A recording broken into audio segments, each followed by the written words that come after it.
lot that it seemed needed to be done but hadn't been done. There were some roads that still hadn't been plowed yet.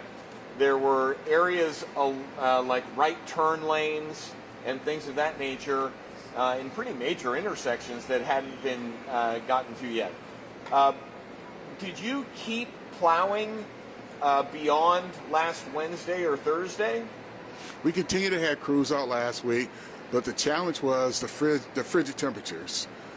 A lot of the snowbanks turned into ice, which is difficult for us to push. So our goal was hoping the temperature would rise and to give us an opportunity to push some of those right turns.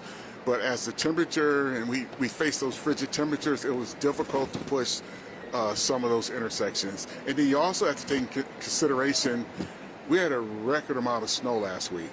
You know, we had over a foot of snow.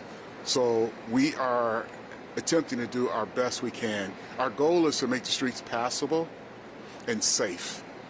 So during this storm, we're going to do our best to push those corners, those right turn lanes, but we're doing the best that we can out there considering the circumstance that we're dealing with. When did the plows stop plowing? Oh, we plowed up until last Friday. So nothing, no Saturday, Sunday, Not at this Monday. time. Our crews put in 12-hour shifts for almost 6 days. They were tired. They were tired, and they needed a break this past weekend because we knew that we had snow coming this week. So our whole goal, as I shared with you before, is to make sure that our primary roads are passable and safe. If someone does have a street that they still haven't seen plowed and they call in, will it get plowed, or was it pretty much done? I'm absolutely sure that we plowed every street and treated every street. We know we received a number of 311 complaints, but we know absolutely for sure that we have treated every street in the city of Cincinnati. What are the added challenges with so much snow already on the ground, not just on the roads, but on the side of the road? This snow event presents challenges with that added snow.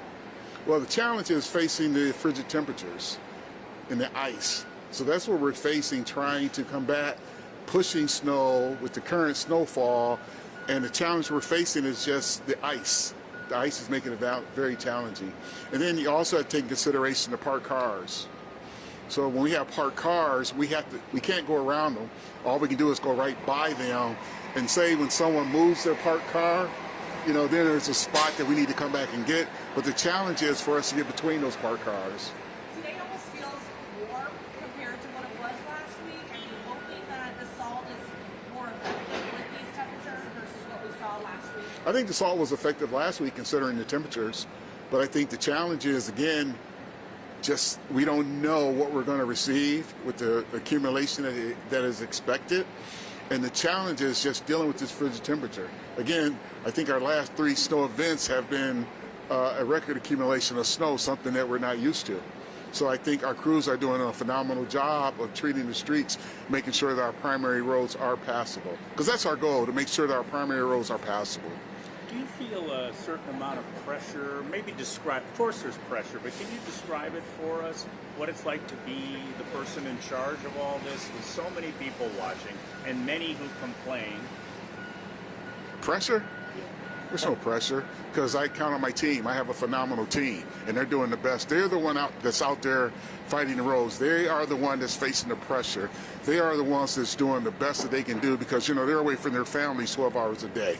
So the pressure is on our staff. There's no pressure on me, and I think our staff is doing an exceptional job of making sure our roads are passable. Are your crews pulling 12-hour shifts again today? Yes, we're going into 12-hour shifts today and tomorrow. You know, depending on the accumulation, we will decide if we're going to continue. But our focus is, after this event, to go back and make sure we can get those right turns and those center lanes and go back into some of the neighborhoods that have some accumulation. Are you just bouncing off the ice? Is that what happens if you try to take out those frozen sections of piled up snow and ice? Does the plow just bounce off it? Or? It depends. It depends on the area. I can't say for sure, because my drivers, they're the ones out there.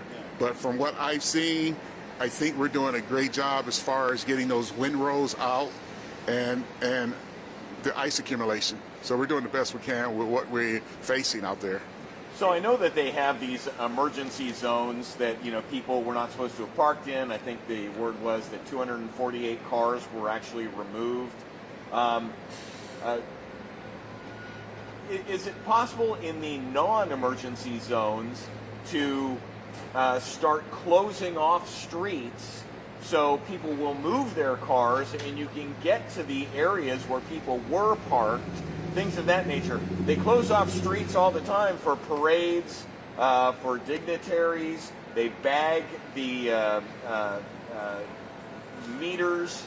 Can't you do that in order to get some of the areas cleared off? That's a great question, and we've been evaluating our current processes through each storm. So that's a great question, but at this time, I don't really have an answer for that because, again, we're evaluating after each storm and being proactive and in different ways that we can treat the streets and serve the citizens of Cincinnati.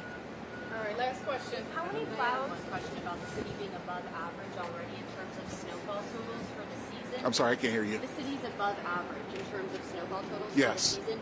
Do you have to start rationing salts and things like that to get you through the next couple months? Not at this time. We have enough salt in storage that we should be able to be fine during this event or a next event, depending on the accumulation again.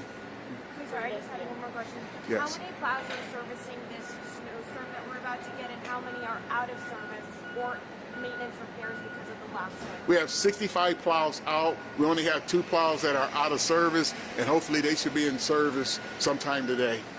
Has the snowplow tracker helped you guys also keep track of what's really been? That's another department. we're focused on the roads. So a total of 65 out there. 65 out there, yes, sir. To our sideline. Yes, Okay. and they should be back in service, mechanical. They'll be back in service by the end of the day. You guys weren't able to get those weather stations up, huh? They just came in last 2 weeks ago, and because of last week's snow, we weren't able to put anyone on top of a pole to mount them. So we hope that after this event, we will be able to get them up. We want to get them up sooner than later. There was a back order on them, and we were able to get our 10 in. So we're going to get them up. Sorry, last thing, what's your goal in terms of, I know last time you're like, a goal would be 48 hours clear, 24 hours passable. What's your goal heading into this It would be event? difficult to say our goal for this particular event because we don't know the accumulation we're going to have. So at this particular time, I don't want to say we will be done in a certain amount of hours because we don't know for sure what type of accumulation we're going to be receiving. All right, thanks everyone. Thanks. Thanks. Thank you. All right, thank you.